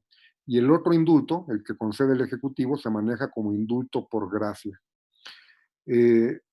Por gracia porque es un acto como gracioso del gobierno que te perdona. En este se le cambió el nombre de indulto necesario porque indulto necesario era como un perdón necesario. Y la pregunta es, si tú eras inocente, ¿te tenían que perdonar? Pues no había de qué perdonarte, entonces no tenían por qué decirle indulto. Y entonces por eso se le cambió a reconocimiento de inocencia, que es mucho más acorde con la figura que pretende regular. ¿Queda claro? Esto, insisto, nada más para que tengan una idea de las formas de extinción. La rehabilitación es una figura. ¿Ustedes han oído hablar de que a una persona se le puede inhabilitar para ejercer cierta actividad o ciertos derechos? Por ejemplo, los derechos de familia, el derecho para ejercer una profesión, el derecho para conducir un vehículo, la posibilidad de ocupar cargos públicos. Bueno, esos son casos de inhabilitación o de suspensión de derechos. Cuando se cumple con la sanción, te rehabilitan. Eso es que te regresan en el ejercicio de esos derechos o en la posibilidad de ejercitarlos. Para mí, esto sería una consecuencia del cumplimiento de la sanción, no una forma extintiva de la responsabilidad. Me explico. Cuando una persona está en la cárcel y cumple la pena, vamos a ver más adelante que una de las formas de extinción de la responsabilidad es el cumplimiento de la pena. A mí me condenan a 10 años de prisión, los cumplo. Cuando los cumplo, ya no tengo responsabilidad por mi delito porque ya la cumplí, la sanción. Y entonces el efecto es que me liberen. ¿Yo qué debo decir? ¿Que la liberación es una consecuencia del cumplimiento de la pena o la libertad es el cumplimiento de la pena? La primera, ¿no? La liberación es el efecto de que cumplí la pena. Lo mismo tendría que ser con la rehabilitación. La rehabilitación, que es el reintegrarte en los derechos civiles, políticos, de familia o cualquiera que tuvieran inhabilitado, es la consecuencia de que se cumplió con el castigo, no una forma de liberarte de la obligación de cumplirlo. ¿Estamos de acuerdo? ¿Sí queda clara la idea? Esto es muy fácil. La prescripción, esta es más difícil, ahorita me regreso a esta porque es la que tiene más reglas, que son todas estas. El cumplimiento de la pena o medida de seguridad, pues me parece que esto es lo más fácil del mundo. Si yo tengo que responder frente a la sociedad porque cometí un delito, mi obligación de responder va a subsistir mientras no cumpla la pena. Una vez que lo cumplí, ya mi deuda social está saldada. Entonces, el cumplimiento de la pena o medida de seguridad extingue la sanción independientemente de la modalidad en que se cumpla. Aquí se habla de sustitución, suspensión en el cumplimiento por requisito, que es la condena condicional, o conmutadas. Son ciertos beneficios que la ley penal llega a prever que se pudiera dar. Si te cambian, por ejemplo, la prisión por multa y pagas la multa, pues ya cumpliste la pena y ya extinguiste tu responsabilidad.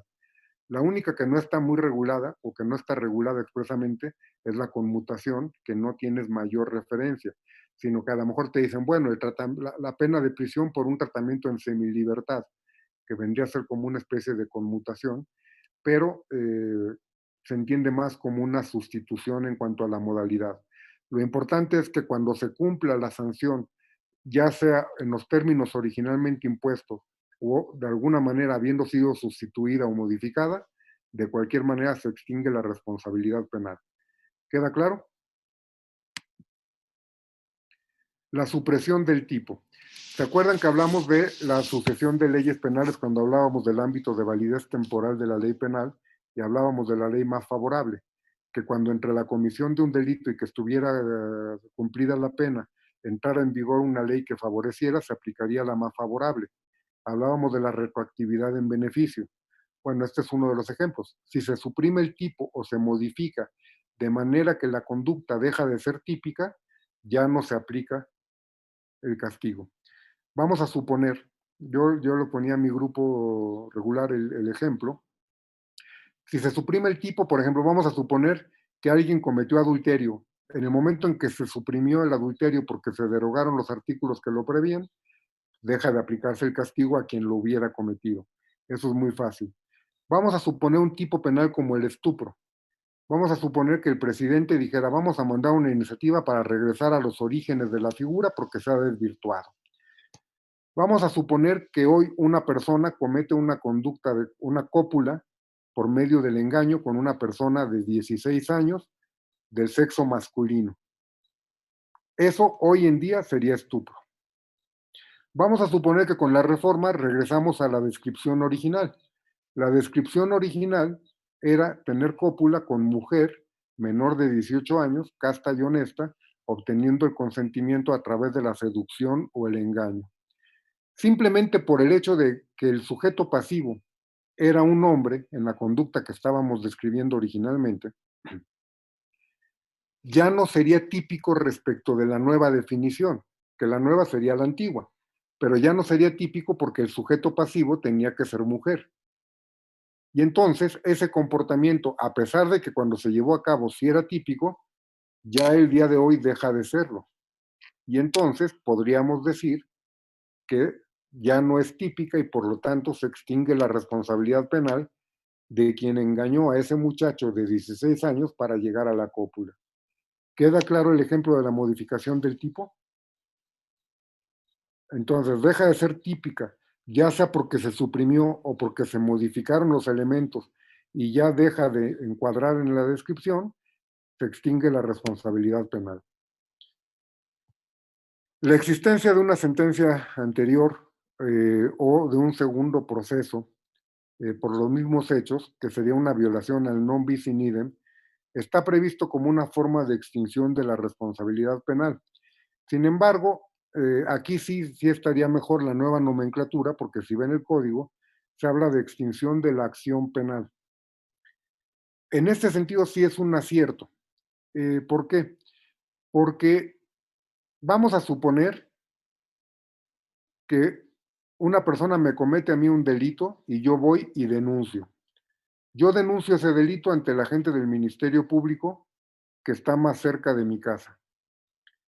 Luego digo, bueno, vamos a denunciarlo también en las oficinas centrales de la Fiscalía. Y me voy y lo presento en las oficinas centrales. A ver cuál camina primero. Vamos a suponer que el que caminó primero es el que está cerca de mi casa porque lo voy a dar mayor seguimiento.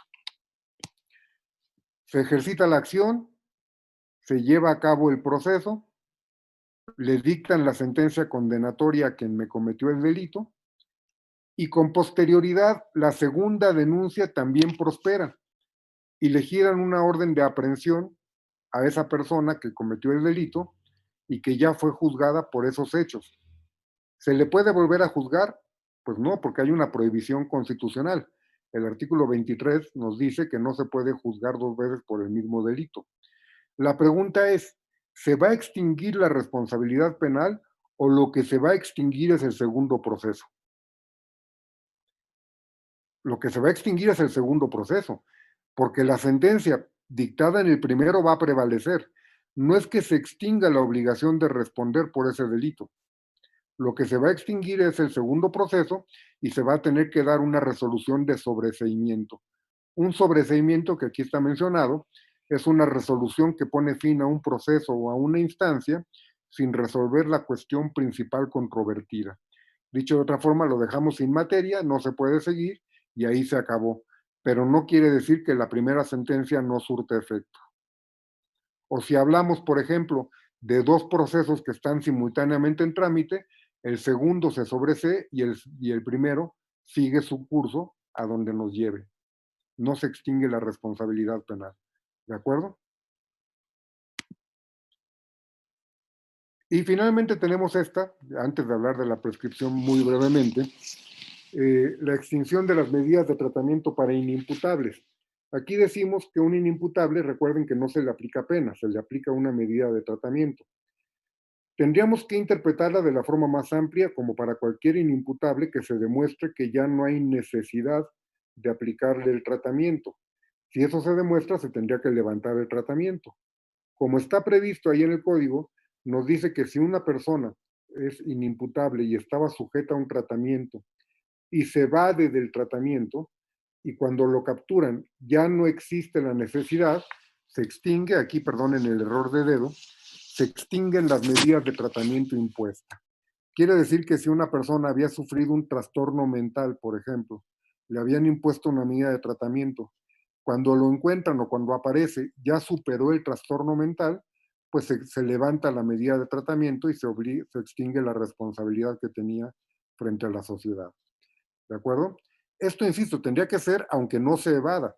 Si se demuestra que ya no le hace falta, entonces tendría que levantarse la medida de tratamiento. ¿Estamos de acuerdo? Y entonces la única que nos faltó fue la prescripción.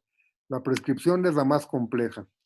Vamos a decir que la prescripción, ustedes deben de saber que es una forma en la que podemos nosotros liberarnos de obligaciones y en otras materias adquirir derechos. Es decir, hay una prescripción adquisitiva y hay una prescripción liberatoria. En materia penal solamente aplica la liberatoria, porque va a aplicar en favor de la persona inculpada, ya sea el imputado o el sentenciado, que o deja de tener que enfrentar el proceso, por eso, o queda imposibilitado el Estado para procesarlo, por eso hablamos de la prescripción de la acción penal o de la pretensión punitiva y la posibilidad de aplicar una sanción si ya fue juzgado o potestad ejecutiva. Se van a extinguir cualquiera de las dos. Habrá unas que extinguen las dos, como es el perdón. Bueno, el perdón nada más extingue la acción penal porque no se puede cuando ya se dictó sentencia en segunda instancia. Pero como es la amnistía, como es la muerte del inculpado, como es la supresión del tipo, pueden extinguir las dos. Hay algunas que nada más pueden extinguir la acción penal, como sería el perdón del ofendido. Hay algunas que pueden extinguir nada más la sanción penal, como sería el indulto o el reconocimiento de inocencia.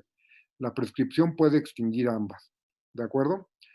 ¿Cuáles son las reglas? Bueno, primero que nada, se va a empezar a computar el plazo para la prescripción, que deberá ser personal continuo y tomando en cuenta las modalidades del delito, desde la consumación en el caso del delito instantáneo, desde la última conducta en el caso del delito de tentativa, desde la cesación de la consumación en el permanente o continuo y desde la última conducta en el caso del continuado. Ya ustedes deben de tener claro cuáles son estas figuras. Hoy mismo lo dijimos. El instantáneo, el que se consuma cuando se reúnen todos sus elementos constitutivos. El permanente o continuo, el que la consumación se prolonga en el tiempo. Entonces, hasta que deja de consumarse, se empieza a computar la prescripción. Desde la última conducta en el caso del continuado y desde el último acto de ejecución en el caso de la tentativa. ¿Esto queda claro? A partir de ahí se va a empezar a computar el plazo de la prescripción. Y ese va a ser personal, va a ser continuo y considerando las modalidades. Quiere decir que se va a tener que tomar en cuenta la punibilidad del delito, tomando en cuenta agravantes o atenuantes para hacer el cálculo de la prescripción, porque vamos a ver que esto va a tener que ver a la larga con la media aritmética de la pena. ¿De acuerdo? Y va a tener que ser continuo, es decir, va a haber actuaciones que van a interrumpir el cómputo de la prescripción. Pero nosotros no podemos decir, si sumamos el cachito que había transcurrido con lo que transcurrió después y el último tramo, ya se junta el plazo. Tiene que ser todo de un solo tirón. ¿De acuerdo? Y además va a ser personal. ¿Por qué? Porque va a haber circunstancias que nos pueden ampliar el plazo para determinadas personas o que pueden suspender el plazo para la prescripción para determinadas personas. Por ejemplo, si alguien tiene la protección constitucional de los altos servidores públicos, lo que conocemos como el fuero, y que hablamos de él cuando hablamos del ámbito de validez personal de la ley penal, mientras tengan esa protección constitucional, se suspende el cómputo de la prescripción. Entonces quiere decir que si dos personas cometieron un hecho juntos, a uno le va a estar prescribiendo y al otro, si por ejemplo se volvió diputado, no le va a contar mientras sea diputado. ¿De acuerdo? También vemos otra de las reglas, es que si la persona, por ejemplo, se va del país, el plazo de la prescripción, si ese irse del país impide la investigación o persecución del delito, va a duplicar el plazo para la prescripción. ¿Qué culpa tiene el que se escondió en México? Ese sigue con su plazo original y el otro tendrá un plazo duplicado. Por eso es que decimos que va a ser personal. Queda claro lo que implica que sea personal continuo y considerando las modalidades, y queda claro a partir de cuándo se van a computar. Esto lo van a encontrar por ahí del artículo 102 del Código Penal, casi literal, para que no lo tengan que copiar, para poder avanzar. En cuanto a la prescripción de la acción penal, si hablamos de delitos que se persiguen de oficio, el plazo para la prescripción va a ser igual a la media aritmética de la pena, nunca menos de 3 años. Eso quiere decir que tenemos que sumar el mínimo con el máximo y dividir entre 2. Si el resultado es menos de 3 años, la acción penal prescribe en 3 años. Si el resultado es mayor, en un plazo igual al resultado de la media aritmética. Por ejemplo, si hablamos de un homicidio calificado, hablaríamos de 30 a 60 años en el Código Penal Federal, serían 45 años para que prescriba el homicidio. Y eso suponiendo que nunca se hubiera interrumpido la prescripción. ¿De acuerdo? Si hablamos de un delito que nos dijera la ley, se castigará hasta con 2 años de prisión al que haga tal cosa, entonces, ok, me dice Valeria que está de acuerdo en que tengamos clase el jueves. Por mí no hay problema, yo encantado de la vida. Vamos a tratar de avanzar en esto para que en todo caso regresemos a pulir la clase de la prescripción el jueves, y si quieren el jueves, en lo que nos reste de clase, podemos ver sesión de dudas de lo que hayan estudiado para prepararlos para su examen del viernes. ¿De acuerdo? Bueno, entonces vamos a avanzarle lo más que podamos de aquí a las 11 para nada más terminar la prescripción el jueves y ver las dudas que tengan. Por mí encantado y de verdad, espero que les vaya muy bien en su examen. Espero recibir un mensaje de Twitter, Galo, o una publicación en la que me digan, nos fue muy bien en el examen. Nada más así dígalo. Ni me digan gracias, ni me etiqueten. Nomás quiero ver su publicación de que les fue muy bien y yo con eso es para mí la mejor noticia. Si nos fue bien es gracias a usted, profesor. No, al contrario. La verdad es que si les va bien es porque también están poniendo un esfuerzo y simplemente vean la cantidad que son con los que empezaron el curso. Los demás, si se dieron de baja, si la van a intentar por la libre, tienen su mérito, pero mi reconocimiento a ustedes. Pero bueno, no nos vamos a irnos guayabazos porque se nos va el tiempo. Entonces, queda claro que la media aritmética va a ser el criterio para los delitos que se persiguen de oficio. Para los que se persiguen por querella, van a ver aquí ustedes una redacción que no es la que maneja el código. Si ustedes ven el artículo 107 del Código Penal Federal, nos dice algo así como que en los delitos de querella, el delito va a prescribir o la acción penal va a prescribir en un año contado a partir de que la persona que puede formular la querella tiene conocimiento de delito y delincuente y en 3 años fuera de esa circunstancia. Es decir, la redacción dice, prescribe en un año a partir de que tienes conocimiento de delito y delincuente y en 3 años fuera de esa circunstancia.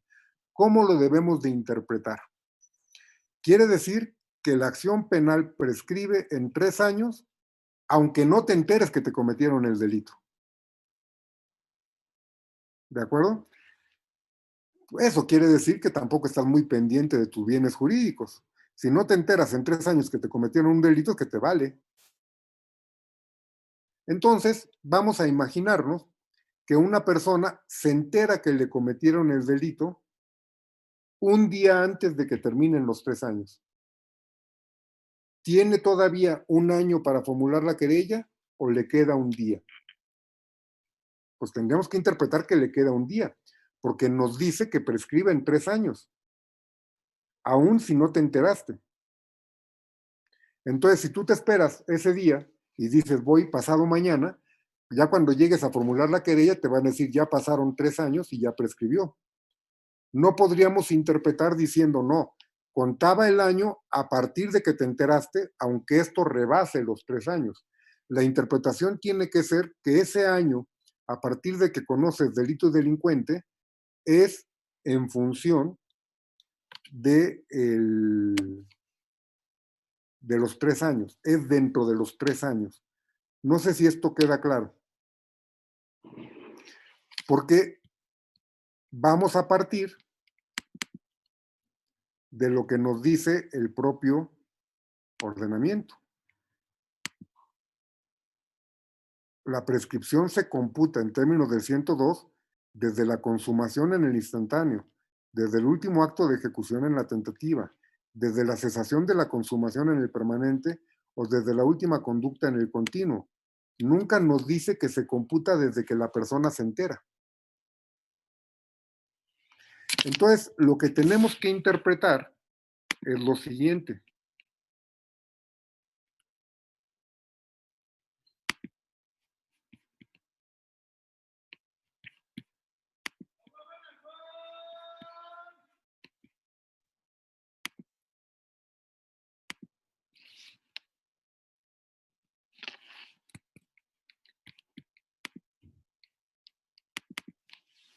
Lo que tenemos que interpretar sería Si esto, vamos a suponer, es el plazo para formular la querella, vamos a suponer son los 3 años, empiezan a contar a partir de qué momento, de la consumación en el caso del instantáneo, de la cesación de la consumación en el caso del permanente o continuo, de la última conducta en el continuado o del último acto de ejecución en la tentativa en términos del 102. Es decir, esos momentos siguen siendo los que van a marcar el inicio del cómputo de la prescripción. Van a ser 3 años a partir de esos momentos.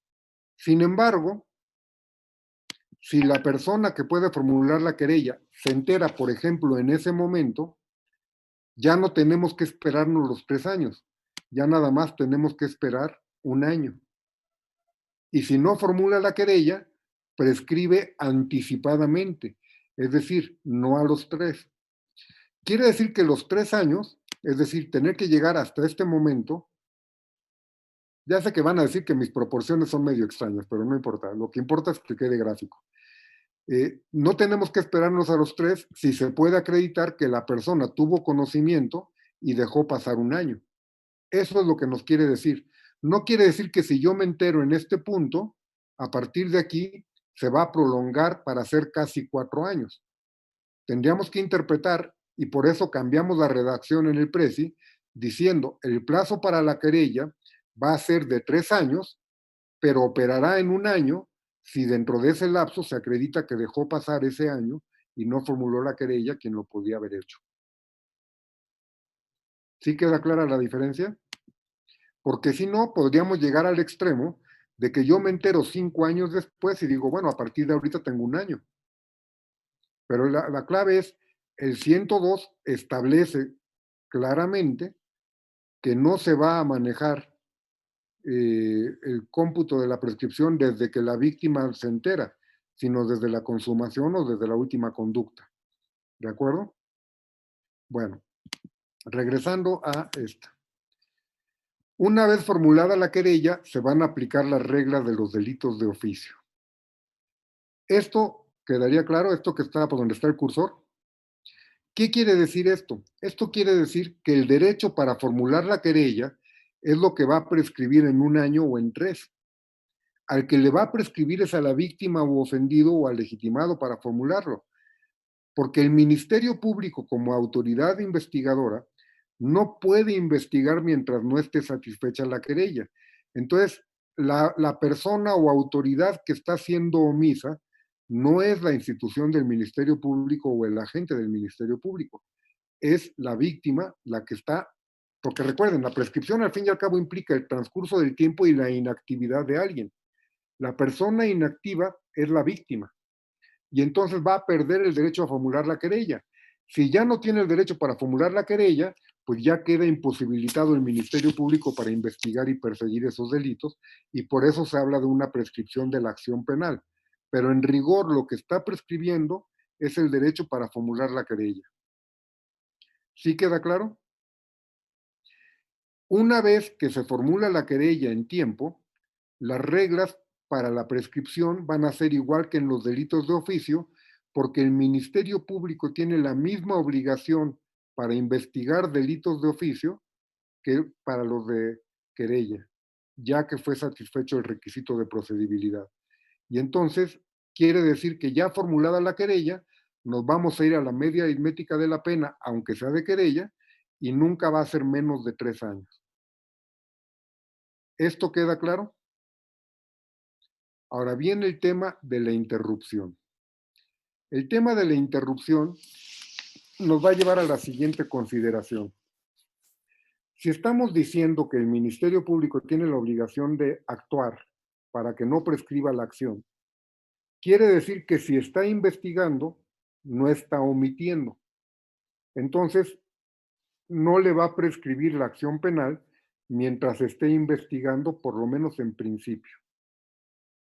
Quiere decir que si yo tengo una investigación muy compleja y todos los días estoy investigando, pues no va a poder correr la prescripción porque yo todos los días estoy actuando.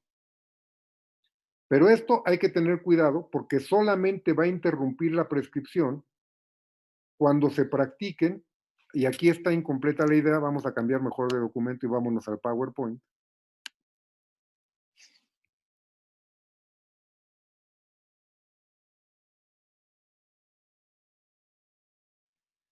va a interrumpir cuando se realicen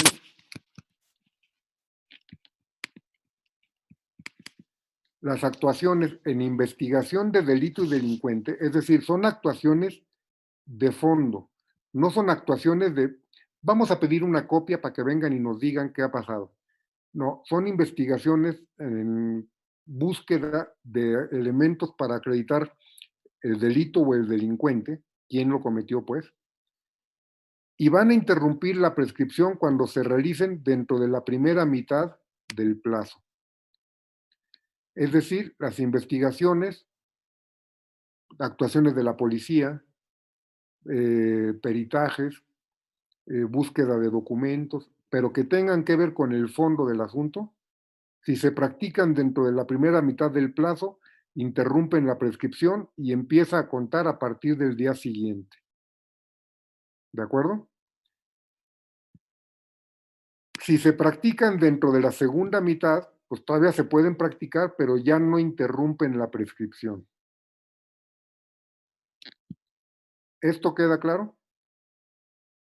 Quiere decir que si lo hacen la primera mitad, los estamos considerando como muy diligentes y están investigando bien y le damos chance de que esté interrumpiendo prescripción.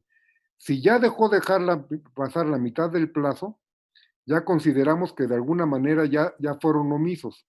Y entonces todavía puede seguir investigando mientras no prescriba y puede tratar de lograr el proceso, pero ya no interrumpe la prescripción. Si le gana el plazo antes de poder ejercitar la acción, ya prescribió. ¿Queda claro esto? Bueno, en el Código Penal Federal, esta interrupción que se puede dar durante la primera mitad del plazo puede ampliar el plazo original hasta una mitad más del original. Vamos a suponer que el plazo fueran 10 años. Por más que se interrumpa diariamente, es más, que los 10 años está actuando diario, lo más que puede ampliar el plazo es una mitad del original y podría llegar a 15 años.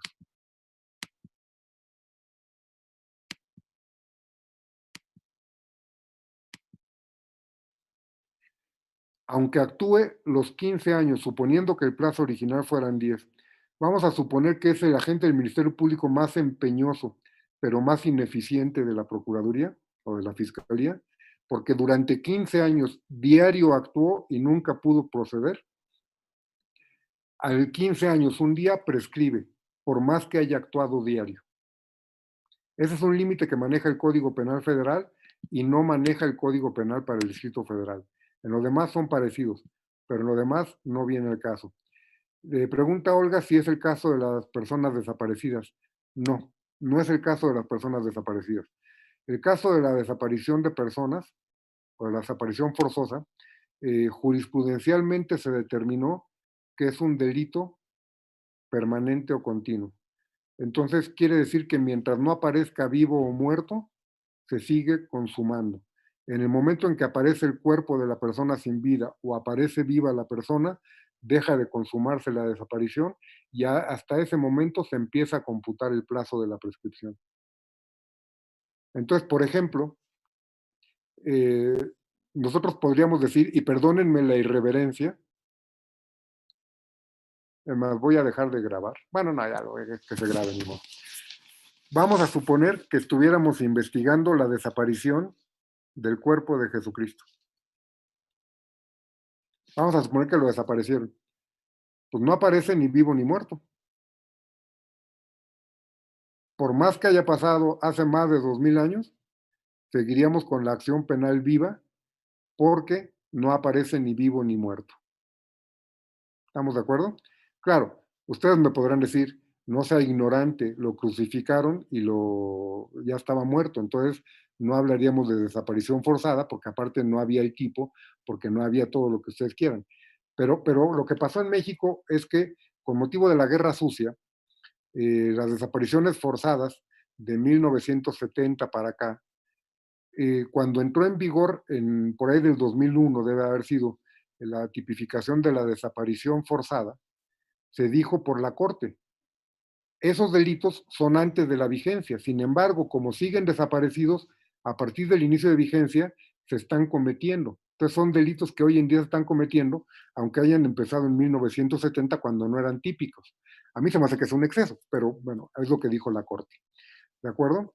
Bueno, son las 11 de la mañana, entonces, como quedaron, nos vemos el jueves. Ya es poquito lo que nos falta de prescripción y vemos las dudas, y si no nos tardamos las 2 horas, pues no nos tardamos las 2 horas, pero yo estoy para apoyarlos. Nos vemos entonces el jueves. Que tengan buen día. Gracias Hasta por luego. su tiempo, Gracias, profesor. profesor.